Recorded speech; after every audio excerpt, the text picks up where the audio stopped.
Wednesday. Oh gosh, we are so we are so crooked. Oh, Josh. Okay, I think we're all right. Hang on. Sorry, guys. So sorry. All right, I think we're okay. Oh, the new tripod.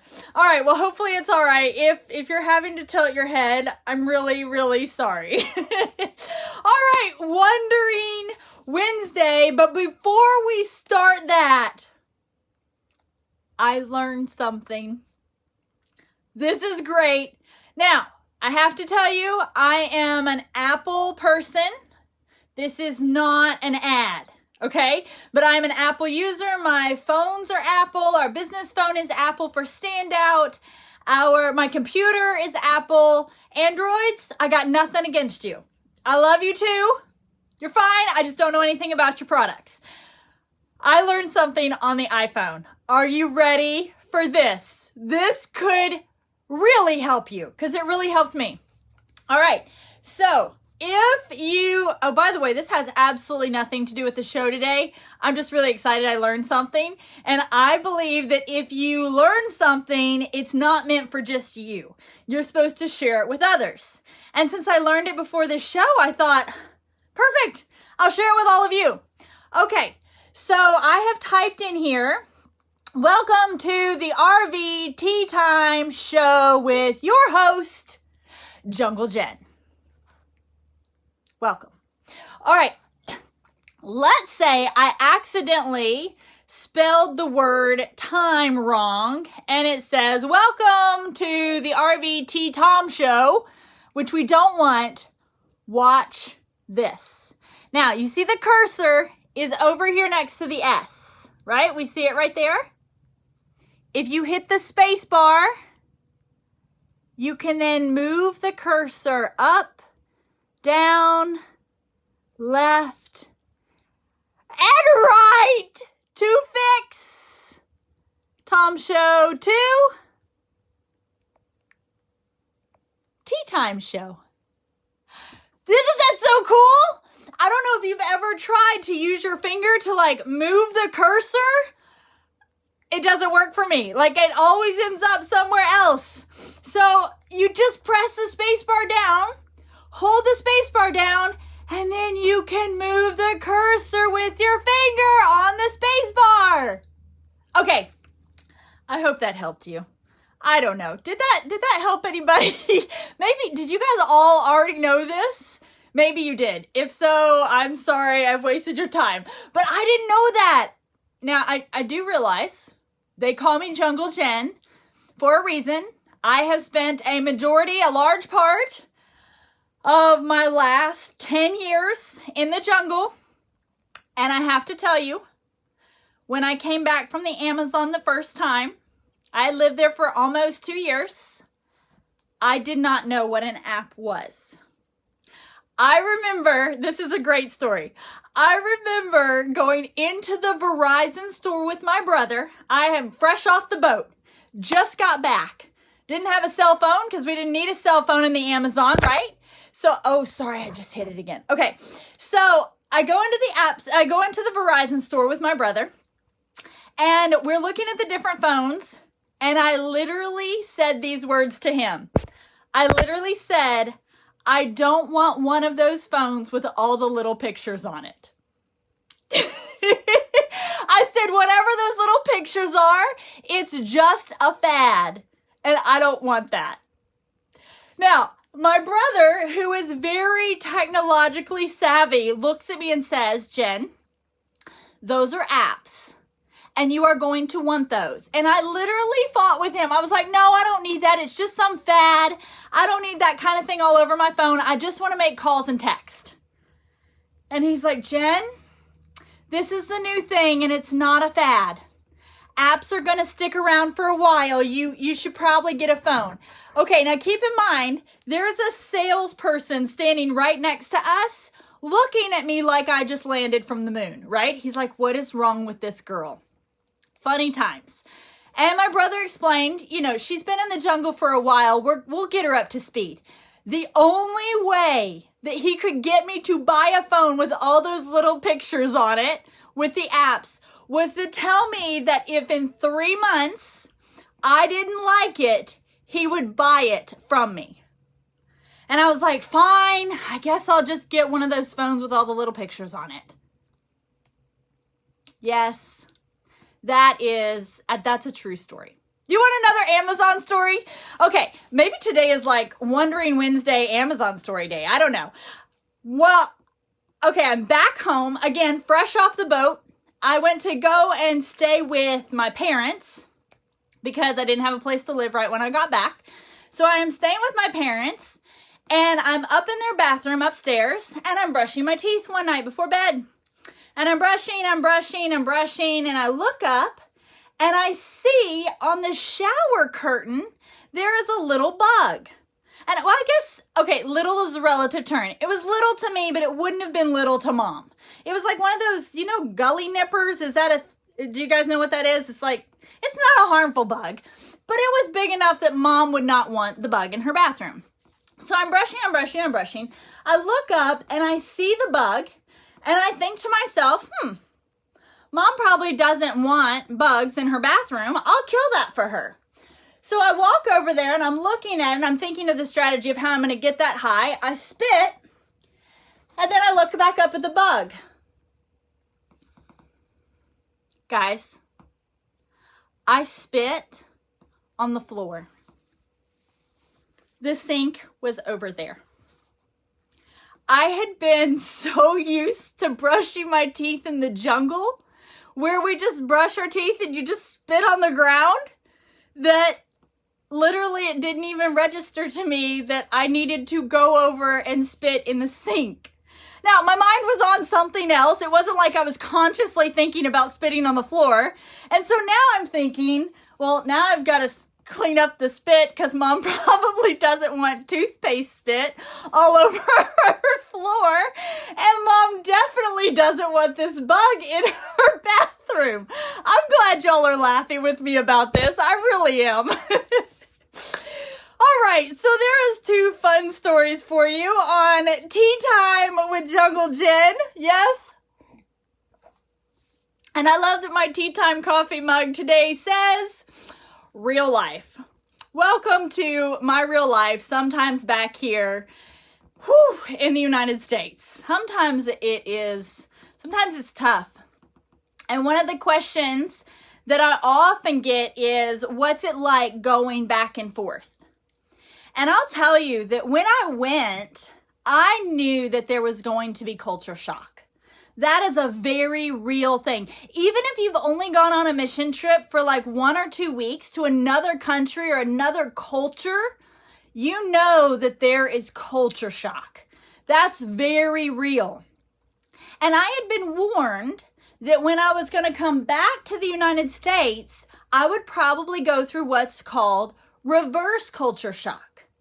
Now, I'm not some major intellect. I do love to learn, and I love to read. So I thought, okay, here's what I'm going to do. They've warned me about reverse culture shock. So when I was in the city a few months before I was going to come back to the United States, I grabbed a whole bunch of articles from online. I grabbed a couple of books that I knew would be really helpful. I grabbed what I could, the resources that I could from the city in Manaus, Brazil, and had some people even send stuff to me from the United States that talked about reverse culture shock. And I read it, I took in that information, I highlighted, I made my notes, I was ready to come back. There is nothing that can prepare you for reverse culture shock other than going through it. It was rough. It was hard. Now, I'm not saying the things that I read and the articles, the books, I'm not saying they weren't helpful, but man, I was not ready for what hit me. And many people wonder, what is it like going back and forth like I do? That's why we called it Wondering Wednesday today. What's it like going back and forth? And truthfully now, I'm homesick no matter where I'm at. because I've been in the Amazon for so long. I have an Amazonian family there. I love it there. You know, the Amazon is my thrive. I love being a missionary there. But I miss my family. I miss my church. When I'm there, I miss things here of the United States. But when I'm here in the United States, I miss there. I miss my Amazonian family. When I'm here, I miss worshiping in Portuguese. I miss our services. I miss my missionaries. So now I feel kind of homesick no matter where I'm at. But I remember when I went through that reverse culture shock, and it was rough. I'll tell you, I went through such a hard time. And you know me, I'm not a depressed person. I went through some severe depression. I went through a very hard time. It wasn't that I wanted to give up on God. It wasn't that I wanted to walk away from religion. It wasn't like anything like that. I just had a hard time refunctioning here in America in this culture. Going into Walmart was overwhelming. I couldn't go to a movie theater. The sound was just too loud. The lights were too much. It was so difficult. And I remember I was sitting in my room. I was sitting on the floor.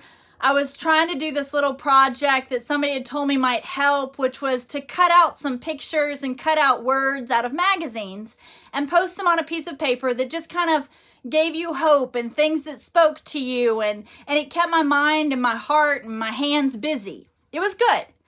And I was doing it and my dad walked in. And he looked down at me. And he could tell I wasn't right. Both my parents knew.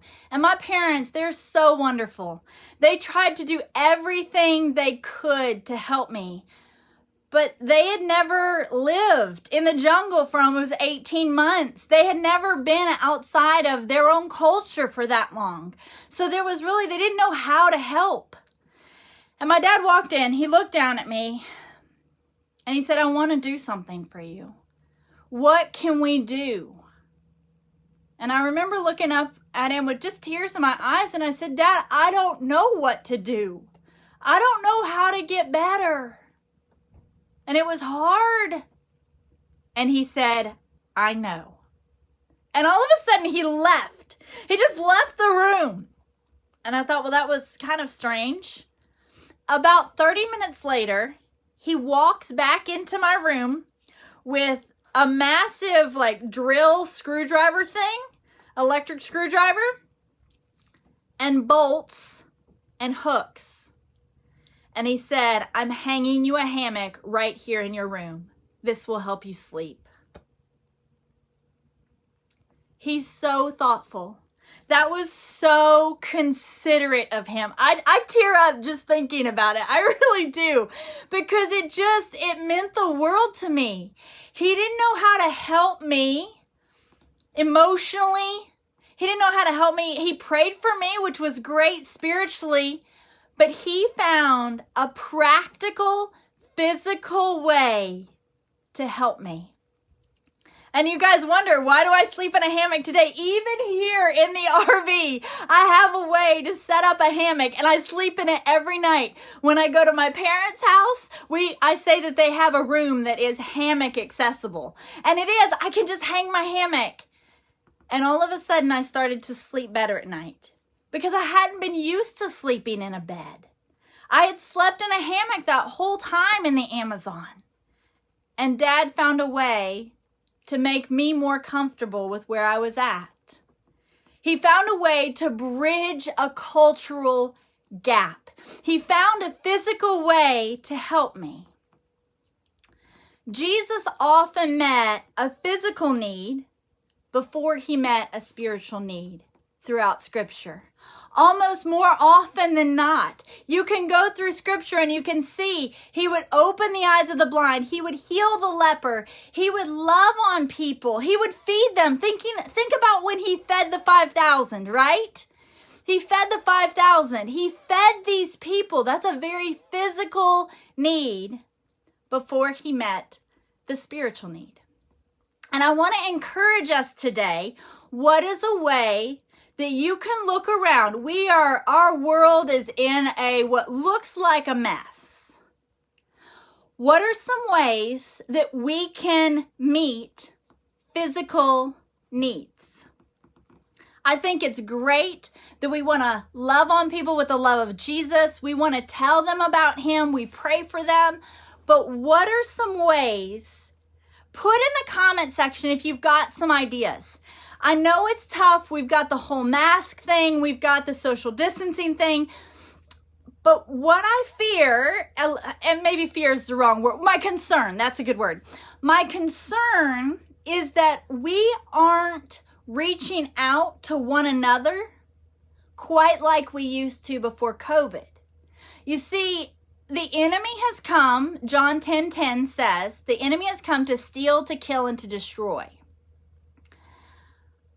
I'm a little concerned that because of social distancing, because of COVID, he has stolen away from us our compassion for one another. He has stolen away from us areas and ways that we used to reach out to people to help, but don't anymore. We are starting to see this massive gap happening in our culture, in our society, and I think it's because we aren't as compassionate to lend a helping hand as we used to be. Now, why do I bring this up on the Jungle Jen show? I bring it up because much of our self-fulfillment, much of our feel-good emotions come from when we help one another. Have you ever noticed, like, if you're down or if you're depressed, if you go and help someone else who maybe is down and depressed, you start to feel better. That's a real thing. You do. I do. I've never once gone to help someone else and come away feeling worse than when I went to help them. No, I always feel better after I go and help somebody. Even if it's just like recently, dropping off some food for friends who have COVID. I just put it on their front porch. But when I left, I felt so good for helping. I felt like I made a difference for them. And I feel the enemy has robbed this away from us because of social distancing. And what I want to do is I'm wondering, what are some ways that you think we as a culture, we as a community, let's call us a community, we as the Jungle Jen live show, tea time community, in real life, what are some ways that we could reach out and love on other people? I have the most incredible staff and missionaries at Standout. One of our missionaries is named Abraham. And Abraham lives in another country, which we won't mention. But Abraham, listen to this. Abraham contracted COVID. And the way that his country works is if you contract COVID and you are found positive with COVID because you've gone in for the test, you are put into the hospital in quarantine for 14 days. You're not allowed to see your family. You're not allowed to leave the hospital. Now, Abraham, who is very outgoing, he loves to share the joy of the Lord, the peace of the Lord, and the salvation of Jesus Christ. Even while he had COVID, Abraham knew one thing I can do to make me feel better is to go and love on other people who are here in the hospital. That man started spreading joy and peace. He had a captive audience. He started to feel better within a matter of just 2 days. He started going around the hospital praying for the other COVID patients, seeing incredible miracles. He started sharing the love of Jesus with them, and person after person after person got saved. He even held a baptism in the hospital for some of the people. That's incredible. He knew that a way to make him feel better, and he didn't just do it for his own benefit. Of course not. He had their best interest at heart. He was doing what God had called him to do. But he said, the enemy is not going to steal, kill, and destroy anything away from me. And he claimed that second part of John chapter 10, verse 10 of abundant life. He claimed his own healing, and he said, I'm not going to let the enemy hold me down. What the enemy meant for evil, God means for good. No weapon formed against me will prosper. And that man turned that hospital into a church. He turned it into a sanctuary. And every single day, he got up and found ways to love on and bless others. I am so proud of him. I am so proud of all of our team. Eddie Mark, Carlos, Paulo, Marciana, all of our team under Abraham. I am just so thrilled that they have caught the vision of what we call stopping for the one. Whoever's in front of you. You look at them, everybody has a physical need. Now, maybe it's not quite as obvious. Maybe they aren't starving to death or sick, but everybody has a need. Maybe just ask God as you stand before people, as you go out in public, and even in your prayer room, as you're having that quiet time with the Lord, just say, God, I'm wondering, how would you like me to be your hands and feet here on the earth today? How would you like me to bring heaven to earth, to bring joy, to bring peace? What are some ideas you have? I'm wondering on this Wondering Wednesday, what are some ideas that we have? Maybe as a community we could do it, or maybe just individually we could take it on to go and help others during this time. Because there's so many different ways that we need to do that, not just for them. But I truly believe for us. I believe in you. I love you. If there's anything that I can do to help you, please let me know that. It would bring me so much joy to get to help you. I love you. I appreciate you. Thank you for following along. Don't forget to sit down and just have a cup of tea and enjoy the day. Enjoy some time with God today. I love you so much, everybody. See you tomorrow. Bye.